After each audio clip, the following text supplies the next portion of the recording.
Liverpool need to make a change, but what change would that be? We asked the question on social media and you responded, so we'll get to that on this week's podcast of The Weekly Show. This is Reds Down Under, the podcast that gives fans a voice in Australia and beyond. We'll be talking about the Burnley draw, which was a little bit boring, wasn't it? But we'll get right into that. We'll be doing countdown to kick off for Bournemouth in the Premier League next week with young Harry, who's just joined the team. We're delighted to have him. We'll be talking about Marseille, of course, in the Champions League, which is a really tricky game away. If you haven't already, make sure you subscribe and follow us on social media and all that sort of stuff. It makes a massive, massive difference for us. Enjoy the pod. This is the Reds Down Under podcast, the best place to follow the Reds in Australia. Enjoy the show. We are the Reds Down Under, and this is our podcast. All right then, Harry. Liverpool 12 unbeaten in the Premier League with yet another draw against Burnley, mate. A good performance, I thought, mate. What was your takeaway from the game? Yeah, I'm in almost similar boat to you. I thought the performance was there. The chances we created were there. The result's going to hurt. But yeah, there were positives. Vert starting to come into his own, Ekatike, that sort of link up. But yeah, ultimately, despite the chances that we did create, the final product, I guess, was just lacking. And that's sort of been maybe a story of our season. But again, drawing at Anfield is certainly not what we were after.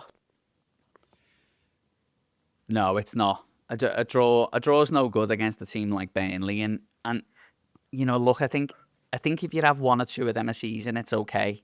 You know? Yeah. You know, against a team who's just been promoted, it's not the end of the world to have the odd sort of draw. But it's been a lot, hasn't it? We haven't managed to beat a team who's been promoted this season so far. And that is a little bit of a concern, isn't it? I thought we were brilliant in the first half. Actually, I thought that the pace, the rhythm, the tempo was quick. We created chances. Obviously, we got the goal in the first half, and it's great to see Florian Wirtz, mate. He's looking like a real player, isn't he, at the minute? Some player, isn't he? And I sort of knew he'd always find his feet in this Liverpool side. I know there were millions of people calling for him at the start of the season, saying he wasn't here and there. And you could just see, even in the early stages of the season, he'd have moments of brilliance, but he just wasn't translating that to goals or assists. But now that he's picking up, we look at Barnsley in the FA Cup, produced a goal there, and then another goal here on the weekend. I just think he's starting to find his feet, and it's interesting that he's finding his feet now in a side that isn't doing so well. But mate, certainly someone that you just enjoy watching. And that link up between him and Ekatike, I'm just so keen to see more of that, because although Ekatike didn't get on the score sheet on the weekend, I still thought Wirtz was always looking for the likes of him, Frimpong. So, yeah, what a player. Great player. And I think the way he connects the front players is fantastic. In the first half, I really did think we were excellent. We created good moments. I thought that Burnley never quite looked comfortable, and I thought our press was really good. Kerkez down the left-hand side was just gunning for that touchline the whole time, the byline. And we looked like a genuine threat on the left and the right. I thought Frimpong, again, was excellent. And probably in the last couple of games, it's arguable that he's been our best player. But obviously, we only managed to get one goal. Szoboszlai hits the bar from a penalty, and that can happen. I've got no dramas with that at all. It's not like he's trying to backheel the ball in his own 6-yard box. But in the second half, the game does change, and I was looking at the stats, and me and Jack always joke, mate, that stats, you can sort of use stats in any way that you want to, really, to have, you know, to back up your argument about what you're talking about. But Liverpool only made 2 through balls in the game, and there was only 2 big chances created. And I think I think that's sort of representative of the football that we're seeing. And look, Liverpool got a lot of criticism after this Burnley game, and I thought a lot of it really was unnecessary criticism. I thought that we created chances. They cleared a couple of balls off the line. But what's sort of concerning me, H, is that there's never really an opportunity where we get the ball beyond the back line for Ekitike. Yep. And he wants to go beyond the line, but those balls aren't coming at the moment. And even though we had 30 shots or 31 shots or whatever it was, there was only two big chances created in the game, and I think that's a little bit of a concern. The Burnley goal as well. It's a goal that we've conceded a lot, isn't it? Yeah. Between the right centre back and the right back. Is there any fingers to be pointed there at Ka-Fey, or is it just a case of a good Burnley goal? Well, first and foremost, I like the point you bring up about that left-hand side, because now it brings to mind, a lot of opposition teams' goals have come through that left channel, haven't they? You don't usually see it come from the right-hand side.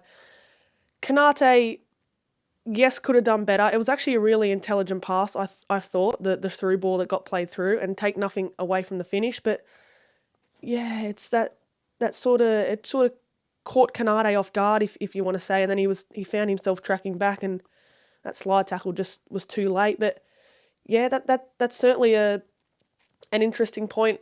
I'm again agreeing with you. I thought Frimpong was one of our best players on the weekend, but again, I thought he at times found himself too high. But yeah, the right-sided centre-back and full-back for us seems to be, getting caught out at times, and that goal was a perfect example of it. So yeah, it does show some signs of concern, definitely. I think one of the most concerning things as well is that I wouldn't say it was an overwhelming amount of fans, but there was boos at the end of the game, and there is discontent. And when I watched the game, I felt really good in the first half. I really did, and I was in the group chat saying how well I thought Liverpool were playing, actually. And the second half, the momentum seemed to seep out of us. But I think if we can replicate what we were doing there, Frimpong was a constant threat. Kerkez was a threat, and I think we're starting to see the best of Kerkez now. For me, I think one of the concerns that is clear to me coming out of the game is that, yes, I think Vert is starting to really show his quality. I think Ekitike has been showing his quality all season. And there's a definite weak link at the moment in the front three, and that is Cody Gakpo. Where are you at with Cody Gakpo, mate? He's obviously a player who's got quality, but at the moment he's frustrating a lot of the fan base. He is. I think, way too predictable for mine. I think when he receives that ball down that left-hand side, you sort of know what he's going to do, and he's going to look for that right foot. I mean, you look at the way Slot's tried to rotate him this season since he's come back from injury. He played a striker role against Barnsley. He's played out on the left. But yeah, you look at him, and then you look at someone like Ngamoa, where Ngamoa wants to get at players and run at players.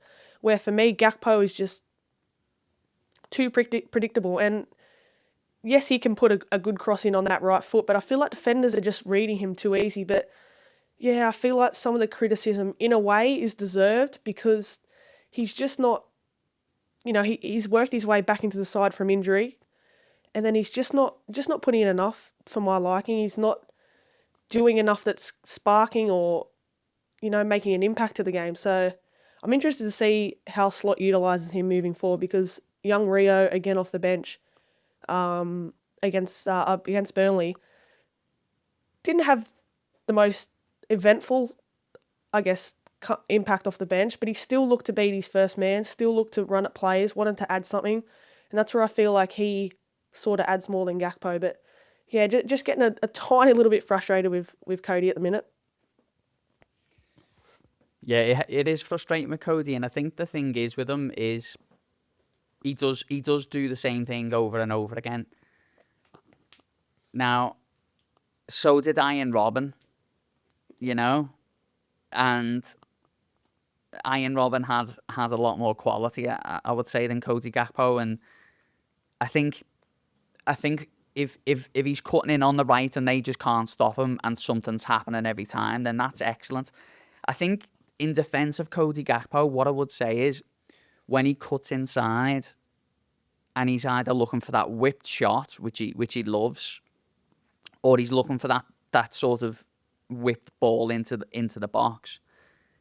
There's not a lot of options in there at the minute, mate, and there was quite a few times where the ball went into the box against Burnley, and there might have been Ekitike and Frimpong might have been the only options in the box. And if you're crossing the ball essentially into a back five in the box and you've only got two men in the box, it's always going to be difficult, isn't it?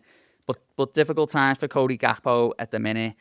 A frustrating result, and I get that what people are saying, but I can't help but think that overall those last two games against Arsenal and Burnley actually have shown good performances. And I think this one against Burnley, the manager was really trying to push Frimpong up the pitch, as you said. He was very high up the pitch. So it's good to see the manager just opening up the game a little bit more. Right, we're gonna talk about the games coming up very soon. We've got Marseille in the Champions League and we've got Bournemouth in the Premier League, which is never an easy game for Liverpool going down there, is it? So we'll come to them in a little bit. We asked people on social media, something needs to change, and what is the one thing that you would change? We got a whole bunch of responses, but let's start with you, Harry. What would you change at the moment at Liverpool Football Club?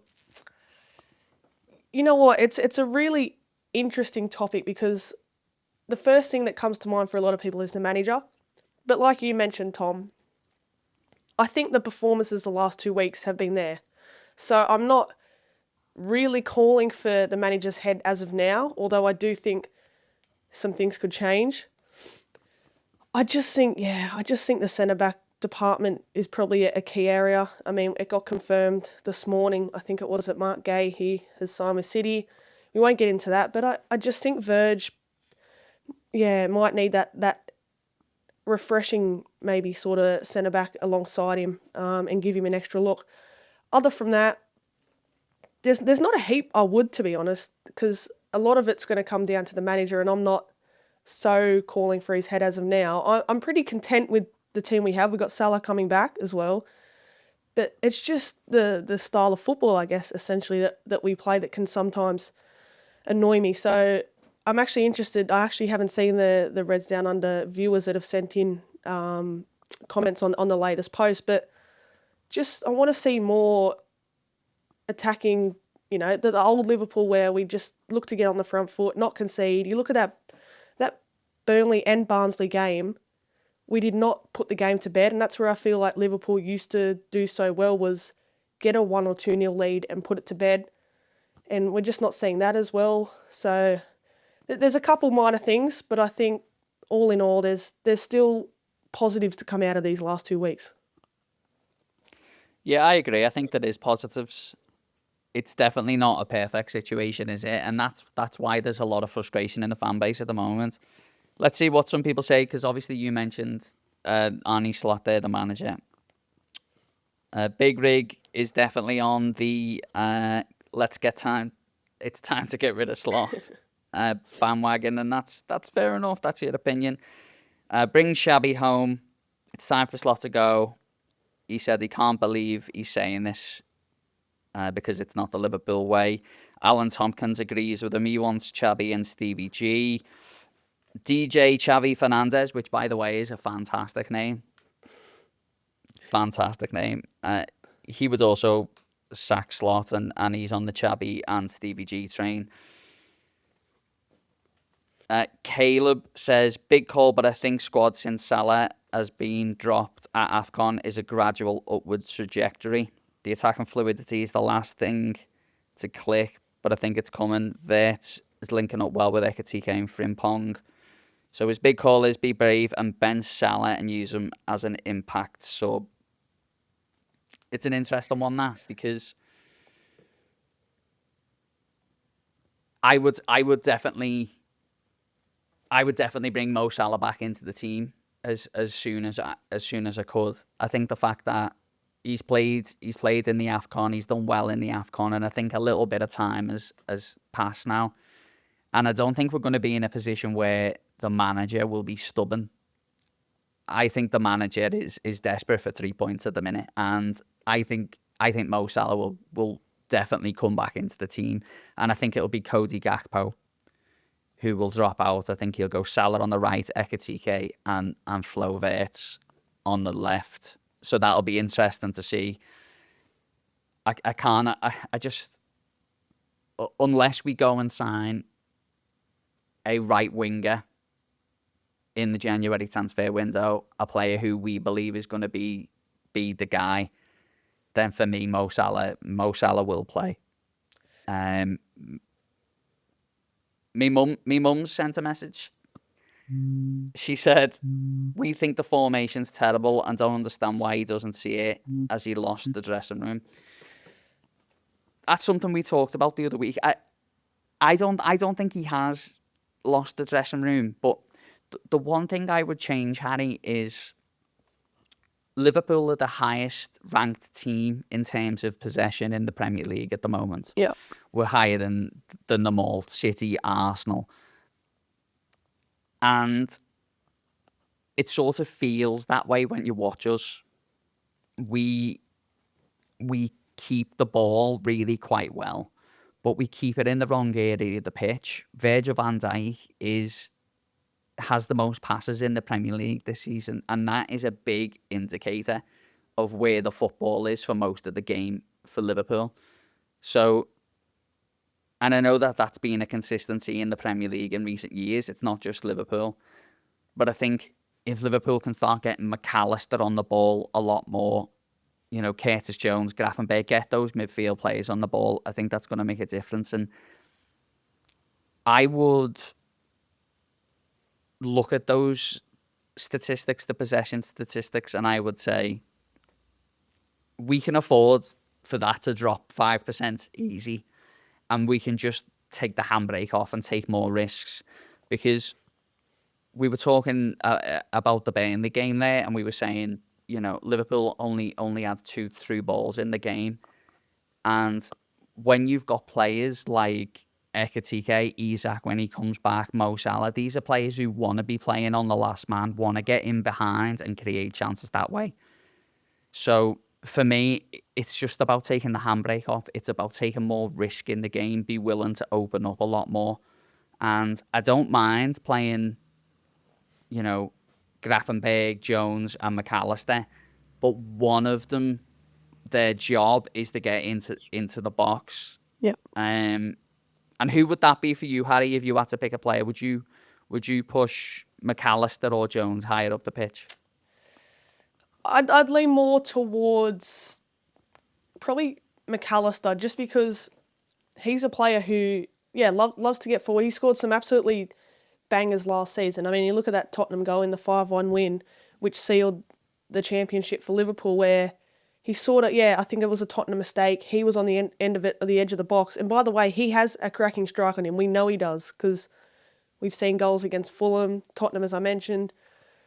But going back to the possession point, I mean, there just seems to be a huge emphasis, I guess, on keeping possession, but that penetration is just not there. And I feel like, Van Dijk's stat that you mentioned tells a huge story, doesn't it? Because that just shows that a lot of the possession or how he played goes through him. I feel like at times when we're looking to get it out into the wide areas, that's where we look a bit more, I guess, effective, because when Frimpong gets it out wide in space, high up the field, you know that probably 80% of the time he's going to try and beat that first man with his electrifying pace and try and get across in, where I feel like not much of our attacking play actually comes through the middle. I feel like Wirtz can get it off the left-hand side and thread a ball through, or Frimpong, but the possession stat, I just feel like sometimes we just keep the ball for too long, if that makes sense. So it's a little bit frustrating, but In a way, It- some people like to see it, that we like, some people will like to see that stat, that we do have a lot of possession, but on the other hand, we're just missing that clinical edge. Yeah, I think last season we had the highest possession as well, but we created more better chances Yeah. last season, and you know, I think the caliber of players is arguably better this season. You know, I think Trent is Trent. I think he's a fantastic footballer. But I think Frimpong's a very good footballer as well, and is a different sort of player than Trent. But he is lightning fast, by the way. He is rapid, this kid. Yeah. And I think Kerkez is an improvement at left back. Isak, we're thinking, is going to be the man when he comes back in. Ekatiké's been good. I think we are missing a little bit of the spark from Nunes and Diaz. Yes. Yeah. And I think that's something that the manager needs to think about introducing. But I guess my final point will be that I feel like Liverpool are really close, you know, to really kicking into gear. And I believe that whatever the change will be brought in by the manager. I don't think we'll change the manager, and I can't imagine being in a position where I'd be asking for the manager to go, to be honest. And one last thing I would like to say is I'm not sure Xabi Alonso would be the best manager, because what I've seen of Leverkusen, they're an attacking team, but very similar to Liverpool in a way. They like to keep a lot of the ball. And if that's the sort of play that Xabi Alonso will bring into Liverpool, it'd be very similar to what we're seeing right now with Arne Slot. And if people want to go back to a Jurgen Klopp sort of style football where it's more gung-ho, then maybe you'd be looking at a different sort of coach like a Glasner or someone like that. But we'll see. We'll see. Right, Reds, this is a new section of the podcast that we've been doing called Stoppage Time, and it's where I ask our guest a question, and they've got 30 seconds to name as many players or managers or whatever it is in that time. Now, Harry, how old are you? 16. Okay. Do you remember the 2019 Champions League final? Okay. Briefly, yes. Got a fair idea. Fair idea. Okay. Right, so I'm going to ask you a question, and you've got 30 seconds to answer it. Are you ready? Go on. Oh, I just nearly dropped my phone. That's not good. All the information's on there. Okay. In 30 seconds, Harry, name as many players for Liverpool in the starting lineup in the 2019 Champions League final. Go. Alisson, Robertson, Van Dijk, Matip, Alexander-Arnold, Henderson, Salah, Mane, I can't remember if Origi started. I'll say Origi. Oxlade. No, Origi went in. Oxlade-Chamberlain. No. 5 Firmino. seconds. Firmino. Yeah. I can't remember the midfield. That's about it. That's it. That's the end.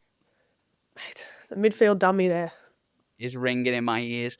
So you did really well. You got the back four straight off. Alisson Becker, Trent Alexander-Arnold, Joel Matip, Virgil van Dijk, Andy Robertson, Jordan Henderson was the captain, Fabinho. Yeah, you Bloody missed that hell. one. Wijnaldum, Why now? Oh, yeah. Roberto Firmino, and Sadio Mane. That midfield got me there. Yeah, the midfield got you, but I think you got what? You got 6 or 7, didn't you? Something around That's that. pretty good. Not too bad. Yeah, that's pretty good. It's hard under the time pressure, isn't it? Yeah, that's the thing about with time like that. Yeah, the midfield. I can't believe I've missed out on that. Well, I'll tell you what, I'll do you the deal. How about next time you come on, you can do one for me, and you can put me under the pump. Easy. Don't make it too hard, though. I am, after all, the host of the podcast. I can't be getting two in 30 seconds. Yeah, that's it. Right. Not too bad. Not a bad effort. No, it's pretty good. It's pretty good.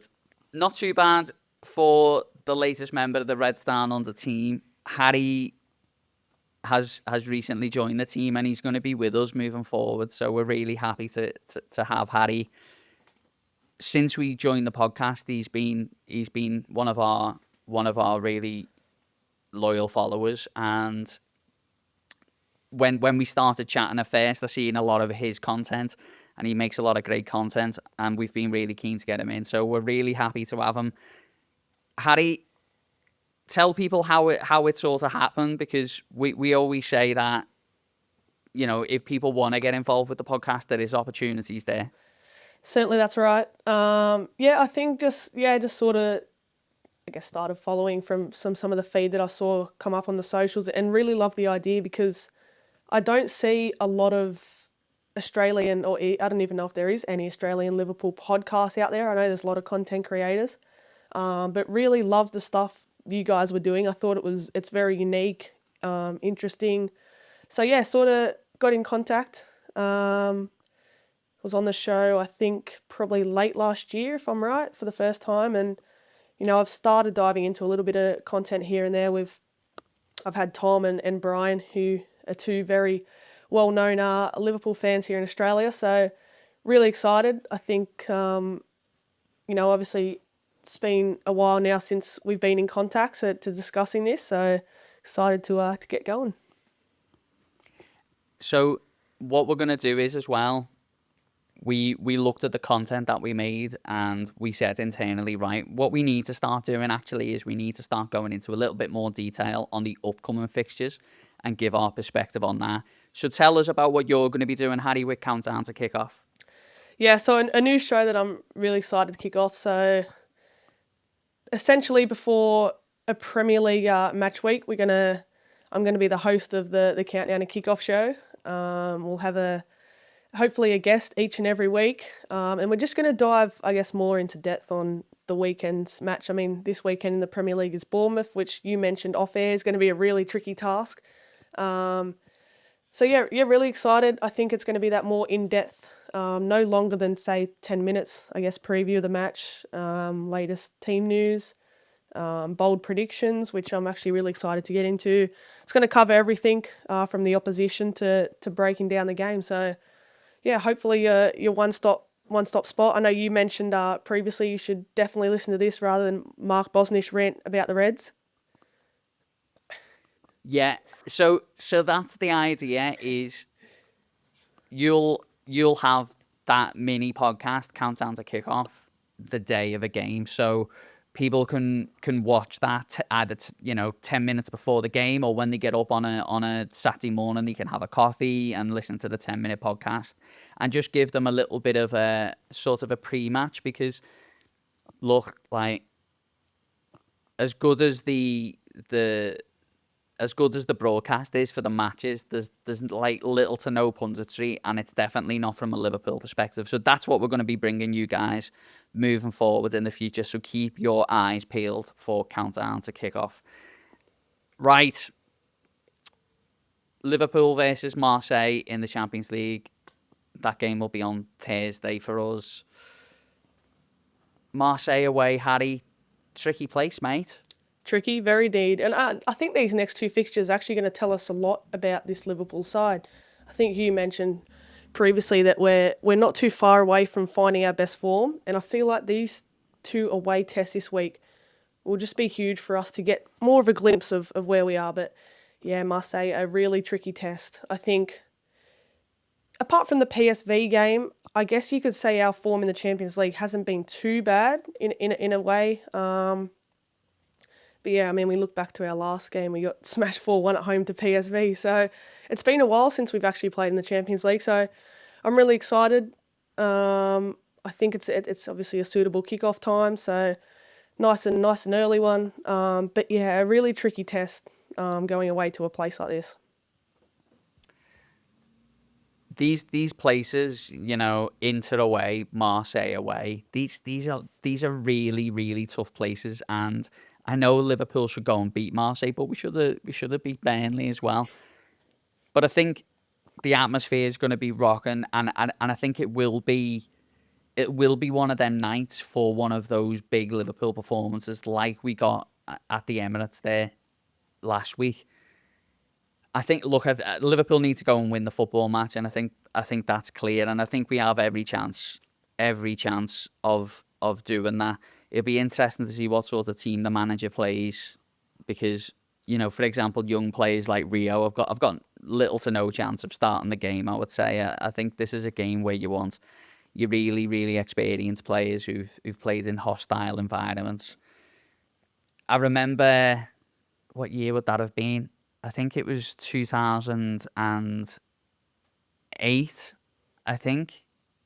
We played Marseille away, and I was trying to get a ticket for the game. I couldn't get a ticket for the game, and it was the one where Stevie G scored like a curler, like an absolute screamer, into the top corner, and I think we beat them 2-0. But it was it was a really tough game, and that's the sort of game that I'm expecting as well.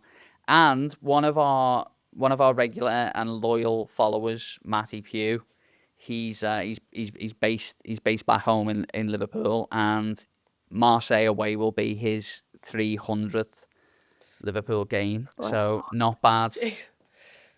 Not shabby, is it? It's Mate, not shabby, Alonso. That's a nice way to top off your 300th. Hopefully a win.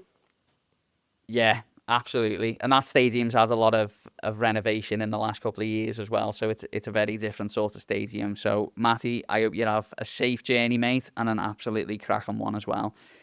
Give us a prediction, Harry, for that game, Liverpool-Marseille. I think, yeah, like based off the last few performances, I think this might be the game where we click. I'm gonna lean towards a 3-2 victory. I think we just might. It might be a similar story with the Reds where we score goals, but we also can't keep them out. But yeah, I just feel like it might be a bit high scoring, so I'll back us 3-2. Yeah, why not? 3-2. I'm gonna say 2-0. I really struggle at the minute to see us scoring a lot of goals in a game. But look, we should have far too much quality for them. And I know they do have threats as well. And they've got a good coach. But I would expect Liverpool to go and win that game. And, I talk about a one performances at the minute. That's something that I keep talking about. I want to see us go and play and be adventurous. This game, I'm not bothered. Yeah. Just go and win the game. That's it. Get out of there with 3 points. Right, before we do our first sort of taste of Countdown to Kickoff, I would like to thank some of the people who've supported us on this journey so far. In Sydney, I would like to thank Cheers Bar, Legends, Vanessa. Those guys have really looked after us every time we go there. And if you are in Cheers Bar, you'll see our posters up around the place as well. So they've really been great supporters and partners of the podcast. Ka-Fey in Newcastle as well. Absolute legends. You know the place well, Harry. Yeah, no, unreal. I think it's not only really good food, but also great people for a morning Liverpool game. I'm pretty sure they're showing the Marseille game as well. So yeah, top place. Top place. Great people. So thank you to them for supporting us. And then we've got, as ever, Liverpool Australia, the L-Files, who've been with us for months and months and months now. Wayne, who has actually joined the team himself, he's our assistant producer and he runs that website. It's been going 28 years, which is crazy, innit? 28 years. I actually didn't realise it was that long. Yeah, right, 28. Yeah, it's a long time, man. It says a lot when he's been running a website 28 years and I'm 35. Sort of shows our age difference, eh, Wayne? And Fields of Anfield Road site, so FOAR site.com is an American-based site, but they do blogs after each game and upcoming games where they sort of look ahead and look back at recent games. It's sort of like a podcast in blog form, and they've recently just came on board as well, and you can see our podcast on their site. So thanks so much for you guys for supporting us. Right. Let's do Countdown to Kickoff, Liverpool versus Bournemouth. Well, hello everyone and welcome to Countdown Kickoff, your new Premier League preview for each Liverpool game. Today we're going to be discussing a in-depth preview of the Bournemouth game. The Reds travel to the Vitality on Sunday morning to face Bournemouth, who are an up and down side this season. So we're going to be going across the team news, how that sort of looks, where the Reds can sort of break them down, as well as some bold calls and predictions for the match. So, Tom, we look at this Bournemouth side, round one, in the Premier League. We went and beat them 4-2 at home in Anfield. That was a bit of a roller coaster of a match. They've had chops and changes since then. What have you sort of grabbed from this Bournemouth side? I mean, they've lost one of their key attackers, Semenya, so he'll certainly be a huge loss. Yeah, I think he will be a huge loss, and I don't think that they've replaced him so far in this window. And he's obviously a very, very difficult player to replace. But when they sold him, I know part of the arrangement was that he'd go early in the transfer window, which would give the club enough time to replace him. What I would say about Bournemouth is they seem to do quite well when they lose one of their big names, and obviously they lost Solanke. What is it? Almost 2 years ago. 2 years ago now to Spurs, and he was one of their key players for sure. They lost Kerkez, and I think it's Trufair came in at left back. I think he's doing quite well from what I see, and obviously now they've lost Semenyo. But I think whatever the team is that the manager can put out, Areola's going to want to try and play attacking football. And I fully expect Bournemouth to have a crack at Liverpool, just as they did at Anfield at the start of the season. So I think I'm expecting a very attacking game, mate. I think, yeah, now you mention it, I think that's sort of what we predicted in the opening round, didn't we? That there would be goals galore. And like you mentioned, I feel like it could be that sort of game where Bournemouth sort of look to hit us on the counter, because we know with our fullbacks, if Kerkez and Frimpong do start, we know they like to go really high. So that sort of exposes Liverpool in a way. But Tom, we look at the Burnley game in the Premier League come Sunday morning. What is something that you want to see, I guess, improve? Because although it was a point and it was a frustrating outcome, the performance was there in patches. Is there anything that you would change, I guess, not only team-wise, but sort of in the style that we play against this Bournemouth team? Yeah, Bournemouth we play on Sunday, not Burnley. That was last Bournemouth. week. Unfortunately, we had to sit through that, didn't we? Yeah, I think as I was saying earlier, I think for us it's a case of letting the handbrake off a little bit, and that will bring risk in this football match, no doubt. They've got players who can hurt you. Nielsen, Kluivert, Tavernier, these are all good attacking footballers, and they will certainly offer a threat. But for me, it's about just giving a little bit more freedom to those players, giving a bit more freedom to Szoboszlai. I would like to see Szoboszlai in the box a lot more in this game. And I think in terms of the team setup, I wouldn't go different to Burnley. I don't think. I think it was pretty much the strongest team that we could put out at the moment, maybe other than McAllister starting over Curtis Jones, maybe. But yeah, I'd just like to see us open up a little bit more, take a bit more risk in the game, because Bournemouth will have a crack and there will be opportunities. And I said earlier about, the lack of through balls that Liverpool are playing. I think if there's a game where there's going to be an opportunity to get Ekitike in behind, I think this is the game. And I can see a really big game for Ekitike there away at Bournemouth.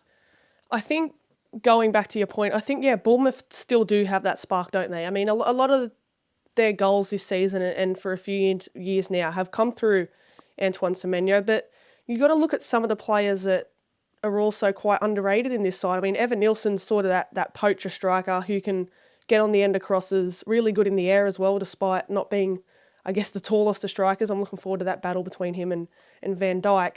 But yeah, they've got threats, don't they? I mean, Kluivert, we've seen him score a few pellas from outside the box. So at home as well, they've just come off the back of a 1-1 draw away at Brighton. So that's not a result they're after, considering where they sit on the ladder. I think always conceding late is frustrating, but in the manner that happened would have been quite frustrating for Areola's side. But back to the Reds, mate. I mean, we won't know team news until later in the week, but we're going to go into one of our segments called a one bold call. So this is going to include something that you believe will happen in the game. It can be something along the lines of Liverpool score twice in the first 10 minutes, Liverpool don't score at all, Van Dijk gets a hat-trick, you name it, you can throw it at me. So I'll start with you, Tom. What's one of your bold calls you're expecting in this one?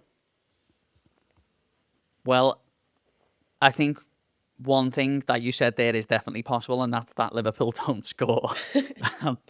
That is so possible. Look, I really do think it's a big game for Hugo Ekitike. I think if Liverpool go and win the game, I think he'll be a big part of that because they've got good players there. Bournemouth at the back as well. Senesi, they've got good players and a really decent goalkeeper. But I think if Liverpool go and win the game, Ekitike will be the man who brings it home. Look, I guess if I was going to make a really bold call, I'll say that Ekitike would get a hat-trick. And why not go for it? I'll say Ekitike hat-trick away at Bournemouth, Liverpool to win 3-1. But, I think one thing's for sure. I think if we can get Florian Wirtz on the ball and we can get Ekitike in behind, I think it's a game that we should definitely go and win. Yeah, well, we spoke about those two, haven't we, on multiple occasions this season. And yeah, Wirtz starting to come into his own, as we mentioned. So let's look to try and see those two combine. I'm going to go for a 2-1 Liverpool win. I'm going to go no goals scored in the second half by Liverpool. So not really a bold call, but something that I guess it's occurred a couple of times this year, hasn't it, Tom, where the Reds put themselves in a good position in the first half and then just sort of take their foot off the pedal in the second half. But yeah, I'll go for a 2-1 Liverpool win and also no goals by the Reds in the second half. But like you mentioned, really keen to see Ekitike. I think if he does get a hat-trick, that will be his first in Liverpool colours, if I'm right. Yeah, I think he's obviously been consistent with his goals, and to be honest,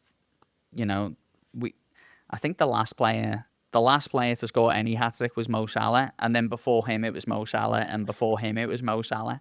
So, they're not easy to come by, Premier League hat-tricks. I know Clive got one, I think, for Bournemouth against Newcastle this year, but they're very difficult to come by. But, I think if I look at it, at some point Liverpool have to go and score goals, and I think this will be a game where there is goals. So why not Hugo Ekitike? He's definitely the most likely in a red shirt at the moment.